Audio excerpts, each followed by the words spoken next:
And welcome back to the WHHI Daily News. With us now is Dr. Jerome Singleton. He is the commissioner for the South Carolina High School League. It's great to have you with us once again, sir. And we're going to jump right into the division, the changes in the divisions and the classifications for the high schools this year. So you want to talk about how that occurred and where we are with it?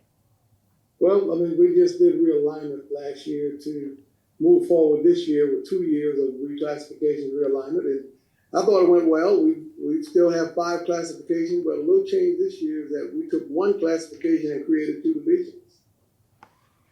All right, and so was there a specific formula that you used, Jerome? We did use a formula that we haven't done in the past for all of our classification placements.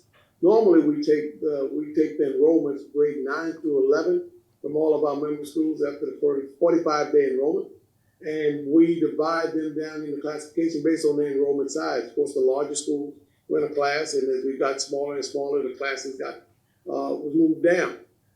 This time, we added another variable, which was a multiplier. We took students that didn't live in the attendance zone, and we multiplied those numbers by 3 and added that to their enrollment count numbers. And that's how it was decided on what your enrollment count would be for eligibility purposes or athletic purposes. Where in the past, you've got a raw score or a raw enrollment, we've changed that a little bit. That number could be higher in some cases and lower in other cases. So does it get frustrating for the coaches and for the schools when changes like this are made, Dr. Singleton? I don't think it does.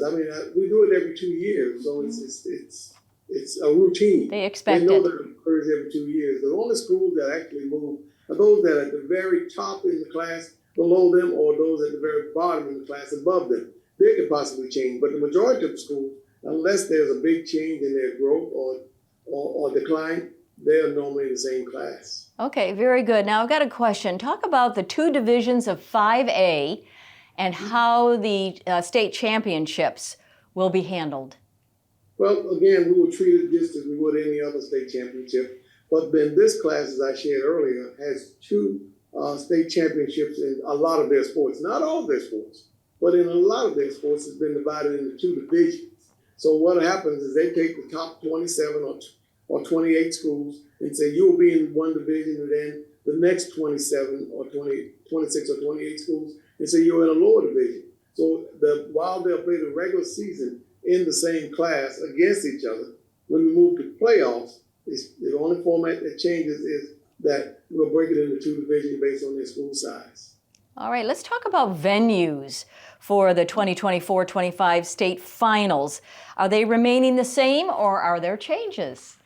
Well, again, depending on the sport that you're referring to, most of them are at the same venue. There may be a few that the venue may change that dictates with time being available. But in most cases, where we've got a lot of schools coming to the same venue, those venues have not changed.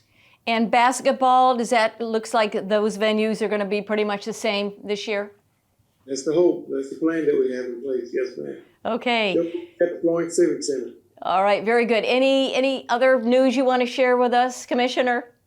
As always, we are in the business of educating students. So every sport that we offer is an educational experience. In fact, we treat athletics as educated athletics. So anytime we get an opportunity to provide those to the kids or to the student athlete, that's a great thing to have done. We appreciate all the support that comes along with it, and we know that it's a very high charged part of education. But we just ask that everybody continue to exercise great sportsmanship throughout the process. That includes the students, athletes, the coaches, and of course, they're big supporters of their community. Well, thank you for your leadership. It's going to be a great year, Commissioner. I just know it. Thank you. Thank you so much. Yes, okay, bye-bye.